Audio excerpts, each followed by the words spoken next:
आदाब, सत श्री अकाल, जय हिंद दोस्तों। स्वागत है आप सबका आपके अपने चैनल कॉन्सेप्चुअल क्लासेस में।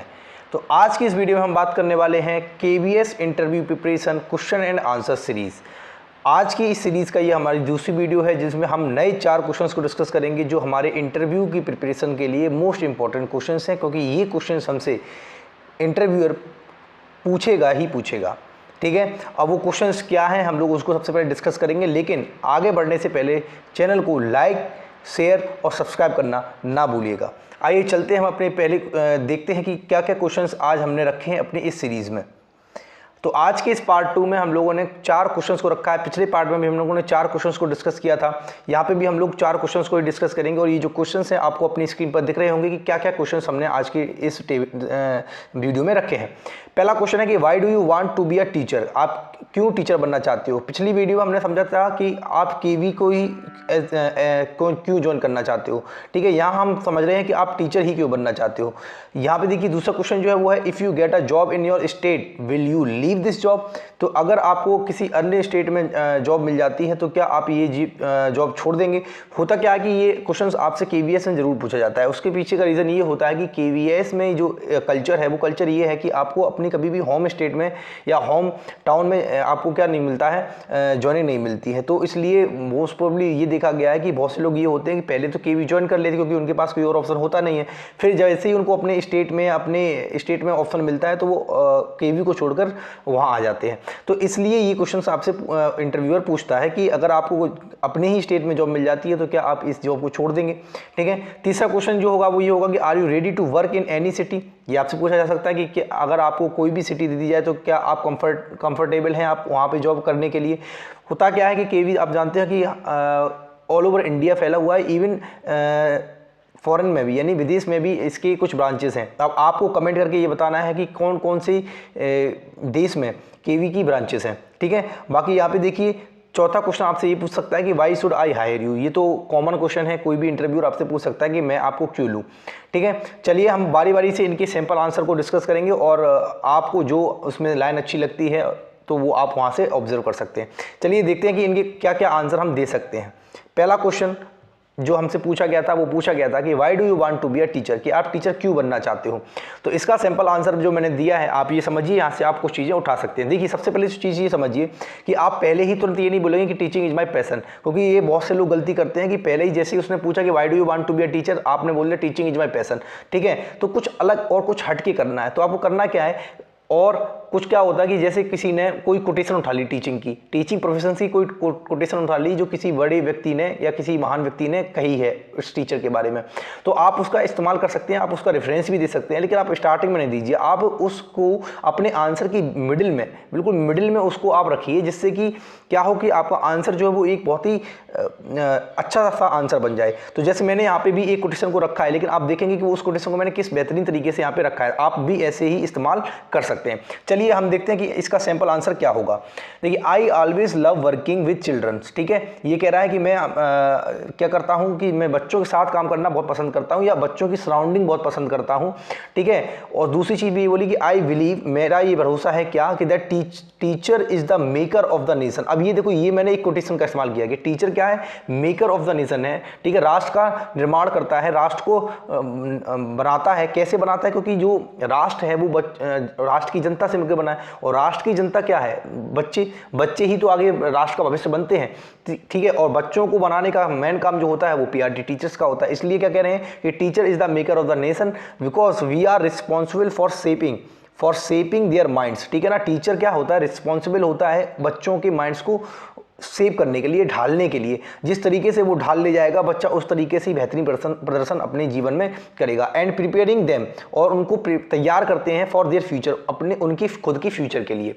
ठीक है ना, आप ही ऑब्जर्व करके बताते हैं कि बच्चा किस चीज़ में अच्छा है, बच्चे का इंटरेस्ट कहाँ पर है। ठीक है, तो जब आप एनेक्डोटल रिकॉर्ड बनाते हो, आप पढ़ते हो सीडीपी में कि आप बहुत सारी रिकॉर्ड्स तैयार करते हैं डे टू डे लाइफ में, आप बच्चों को कैसे ऑब्जर्व कर रहे हैं, तो वहाँ से आपको काफ़ी चीज़ें बच्चे के बारे में पता चलती हैं। तो आपको जब वो चीज़ें पता चलती हैं तो आपको ये पता लग जाता है कि ये बच्चा सिंगिंग में अच्छा है या को करिकुलर एक्टिविटीज़ में अच्छा है, तो कौन सी को करिकुलर एक्टिविटीज़ में अच्छा है, या पढ़ाई में अच्छा है तो किस सब्जेक्ट में अच्छा है। ठीक है, तो ये सारी चीज़ें टीचर को पता चल जाती हैं, जिससे कि क्या होता है कि वह उस हिसाब से ही बच्चों को ढालना स्टार्ट कर देता है और उनके पेरेंट्स के साथ डिस्कस करता है कि ये बच्चा आगे चल के किस चीज़ में एक्सलेंस कर सकता है। ठीक है, तो इस क्वेश्चन के आंसर को आपको जो अच्छा लगे आप वहां से उठा सकते हैं। चलिए हम लोग अगले क्वेश्चन की तरफ चलते हैं और देखते हैं कि अगले क्वेश्चन का आंसर क्या हम दे सकते हैं।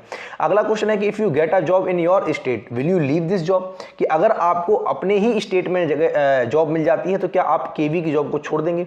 तो आप देखिए, आप भले ही आपके मन में ये मनसा रही हो कि मुझे अपने स्टेट में जगह मिलेगी तो मैं छोड़ दूंगा केवी, ठीक है, तो तब भी आपको ये आंसर वहाँ पे यस नहीं करना है, क्योंकि अगर आपने वहाँ पे यस कर दिया ना तो ऐसी स्थिति में क्या होगा कि आपका नेगेटिव इंपैक्ट जाएगा। तो इसलिए आपको वहाँ पे क्या करना है, आपको बिल्कुल ये कहना है कि नहीं मैं इसी जॉब के लिए बना हूँ या मेरी पैशन ही यही जॉब करना है, मुझे यही जॉब पसंद है। तो आपको इस तरीके से कहना होगा कि आई लव एक्सप्लोरिंग। अब आपको कुछ ना कुछ तो वहाँ पे रीज़न देना होगा ना कि आपको यही जॉब क्यों करनी है। तो मैंने यहाँ पे दे दिया क्या कि आई लव एक्सप्लोरिंग, कि मुझे एक्सप्लोर करना पसंद है। ठीक है, अब ये एक्सप्लोर करना क्यों दिया है, क्योंकि इसलिए दिया क्योंकि आपको भी पता है कि केवी जो है ना, केवी की जो ब्रांचेस हैं वो कई जगह पे ऑल ओवर इंडिया फैली हुई है। ऑल ओवर इंडिया फैली हुई है, आपको अभी क्या होगा, ऑल ओवर इंडिया ट्रांसफर होता रहेगा तो आपको एक्सप्लोर करने का मौका मिलेगा। साथ ही साथ आप देखते हैं कि एक केवी में कई तरीके के बच्चे आपको देखने को मिलते हैं, तो आप एक्सप्लोर का अगर आपका नेचर है तो आप उनके कल्चर्स को सीखते हैं, आप उनके कल्चर्स से स्टडी करते हैं कि डिफरेंट कल्चर आपको मिलेगा। तो अलग अलग कल्चर में क्या क्या अलग अलग फेस्टिवल्स होते हैं, क्या क्या रिचुअल्स होती हैं, उन सभी के बारे में आपको नॉलेज हो जाएगी। ठीक है, तो आपने बोला कि I love exploring, I don't like to work in a same place. तो आपने ये कहा कि मुझे एक ही जगह पर बने रहना, एक ही जगह पर काम करते रहना पसंद नहीं है। और यही केवी में होता क्या है कि एक जगह पे आप रहेंगे नहीं, आप अपने जगह को क्या करते रहेंगे, स्विच करते रहेंगे। साथ ही साथ KV gives me the opportunity for exploring, क्योंकि केवी मुझे एक्सप्लोर करने की अपॉर्चुनिटी देती है और ये मेरी बिल्कुल, मैंने बोला कि मुझे एक्सप्लोर करना पसंद है और केवी मुझे वो अपॉर्चुनिटी देती है, इसलिए ये मेरे नेचर के लिए, क्योंकि मेरा नेचर एक्सप्लोरिंग करना है, ये मेरे नेचर के लिए बिल्कुल फिट है। ठीक है ना, तो ये जो जॉब केवी की है एज अ टीचर, ये मेरे लिए, मेरे नेचर के लिए बिल्कुल फिट है, इसलिए मैं इसको छोड़ नहीं सकता हूं। बात क्लियर है। तो आपने ये सीधा बिल्कुल सिंपल सा आंसर दे दिया कि मुझे एक्सप्लोरिंग पसंद है और मैं एक सेम प्लेस पर रहना और रुकना और काम करना पसंद नहीं करता हूं, और केवी मुझे ये अपॉर्चुनिटी देती है कि मैं एक्सप्लोर कर सकता हूं, और एक्सप्लोरिंग की अपॉर्चुनिटी देती है, इसलिए ये जो जॉब है वो मेरी नेचर के लिए बिल्कुल फिट है। क्लियर है बात। चलिए, तो अगर आप चाहो तो आप इसमें से कुछ लाइनें या ऐसा ही एज इट इज बोल सकते हैं। चलिए अगले क्वेश्चन की तरफ चलते हैं। Question number third.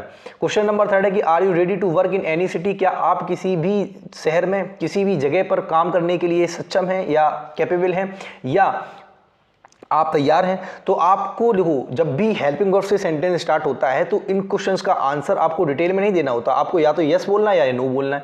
मतलब सीधी सी बात है, उसने पूछा है कि आप तैयार हैं तो या तो यस बोलिए या नो बोलिए। अगर आप नो बोलेंगे तो सीधा सा हम समझ जाएगा इंसान कि भाई आप इस जॉब के लिए इंटरेस्टेड नहीं है। तो आपको बोलना ही क्या है, यस ही बोलना है, yes it's okay for me. आप ऐसे बोल सकते हो या आप सीधा बोल सकते हैं यस, ठीक है, यस आई एम रेडी। ठीक है, तो ये बोल सकते हैं। तो आपको इसमें सीधा यस और नो में ही आंसर देना है, बाकी कुछ नहीं करना है। आपको इसमें एक्सप्लेन या डिटेल एक्सप्लेनेशन देना ही नहीं है कि आप क्यों रेडी हैं या क्या क्या रेडी है, क्योंकि अगर ये क्वेश्चन वर्ड से स्टार्ट करता तो फिर आपकी बात अलग थी, लेकिन ये तो सीधा आपसे पूछ रहा है तो येस नो में ही इसमें आंसर देना है। चलिए आज की इस वीडियो में हम लोग अपने आखिरी क्वेश्चन की तरफ चलते हैं, क्वेश्चन नंबर 4, और देखते हैं कि इसका आंसर हम किस तरीके से दे सकते हैं। क्वेश्चन है कि why should I hire you. Most important question है, क्योंकि ये क्वेश्चन कॉमन क्वेश्चन है किसी भी इंटरव्यू, नॉट इवन केवीएस, कोई भी इंटरव्यू अगर आप दे रहे हैं तो वो आप कंपनी वाला या इंटरव्यूअर आपसे ये पूछ सकता है कि मैं आपको ही हायर क्यों करूं। तो ऐसी स्थिति में आपको करना क्या है, ऐसी स्थिति में देखो पहली बात तो ये है कि ये क्वेश्चन तभी पूछा जाता है जब आपका ओवरऑल इंटरव्यू अच्छा जा रहा हो। ओवरऑल इंटरव्यू अगर अच्छा जा रहा है तो ही फिर वो आपसे ये पूछेगा कि why should I hire you. तो अगर ये क्वेश्चन आपके सामने आ रहा है तो ये एक पॉजिटिव साइन है आपके इंटरव्यू का। अब आप समझिए, इसमें ये कह रहा है कि I believe that I have all competencies and qualification. तो आप यही बोलेंगे कि सर जो जॉब की प्रोफाइल थी केवीएस पीआरटी के लिए, आपकी जो जॉब की प्रोफाइल थी, जो क्वालिफिकेशन आपकी मांगी गई थी, वो सारी क्वालिफिकेशन और कॉम्पिटेंसीज मेरे पास हैं। तो ऐसा कौन सा रीज़न है कि मैं हायर ना हूँ या आप मुझे हायर ना करें, ऐसा मुझे कोई रीज़न तो दिख नहीं रहा है। आप सीधा ये बोल सकते हैं, क्योंकि देखिए आपने ये यहाँ पे बोला है कि आई बिलीव कि मुझे ये भरोसा है कि मेरे अंदर वो सारी कॉम्पिटेंसीज भी हैं, वो सारी क्वालिफिकेशंस भी हैं जो इस जॉब के लिए, इस पोस्ट के लिए रिक्वायर्ड थी। ठीक है, और आई एम पैशनेट, अब आपने यहाँ पे बोल दिया कि I am passionate for teaching and I am eager to learn new things. ठीक है, मैं क्या हूँ, मैं उत्सुक रहता हूँ हमेशा नई नई चीज़ें सीखने के लिए। और एक टीचर की, एक अच्छे टीचर की यही निशानी होती है कि जो टीचर होगा, जो अच्छा टीचर होगा, उसके अंदर जागरूकता हमेशा बनी रहती है और वो हमेशा नई नई चीज़ों को सीखना पसंद करता है। ठीक है, और केवी हमें हमें ऐसा एनवायरनमेंट भी देता है कि आपको डे टू डे हमेशा एक नई नई चीज़ें सीखने को मिलेंगी। साथ ही साथ आपने देखा था ZITs के थ्रू हम केवी हमें क्या करता है, एजुकेशन ट्रेनिंग भी देता है, नई नई चीज़ों से अवगत भी कराता है और हमारी नॉलेज को इनहेंस करता है। तो आप ये बोल सकते हो कि I am eager to learn new things and I want, क्या वांट, ये देखो 2 बार लिख गया है तो आप यहाँ पे एक बार ये हटा लीजिए। And I want to share, क्या शेयर करना, अपनी नॉलेज को। I want to share all my knowledge with all my students in a very well defined way, मतलब बहुत ही प्लान्ड वे में, बहुत ही डिफाइंड वे में मैं क्या करता हूँ, अपने स्टूडेंट्स को अपनी नॉलेज को शेयर करना चाहता हूँ, इसलिए मेरे लिए ये जॉब बिल्कुल फिट है। साथ ही साथ मैंने ये भी बोला है कि मेरी ऐसी कोई क्वालिफिकेशन, ऐसी कोई निगेटिव पॉइंट नहीं दिख रहा है, मुझको तो एटलीस्ट नहीं दिख रहा है कि आप उस कंडीशन में मुझे हायर ना करें। बात समझ रहे हो ना? तो इसलिए मैंने बोल दिया कि I have all the competencies and qualification required for this post, so I am well suitable for this job. समझ पा रहे हो? तो आपने ये, आप इसमें से जो भी चाहें, जितना चाहें आप इसमें से कट करके आप अपने आंसर में भी उसको मर्ज कर सकते हैं। मैंने आपको तरीका बता दिया, एक्सप्लेन भी कर दिया हर एक क्वेश्चन को कि किस तरीके से आपको आंसर देना है और किस तरीके से अपने अपने इंटरव्यू को आपको फेस करना है। चलिए आज की इस वीडियो में इतना ही रखते हैं। आज की वीडियो हमने फिर से नए 4 क्वेश्चन को समझा, इन क्वेश्चन को कैसे आंसर देना, हमने इन सभी बारे में चर्चा की, डिटेल में चर्चा की और बहुत अच्छी तरीके से समझा। अगर आपको ये वीडियो पसंद आई है तो चैनल को लाइक से सब्सक्राइब करना ना भूलें और शेयर करते रहें। जो भी तैयारी कर रहे हैं उन सभी तक ये वीडियो पहुंच जाए और उनको भी तैयारी करने में आसानी रहे। चलिए मिलते हैं अगली वीडियो में, तब तक के लिए जय हिंद दोस्तों।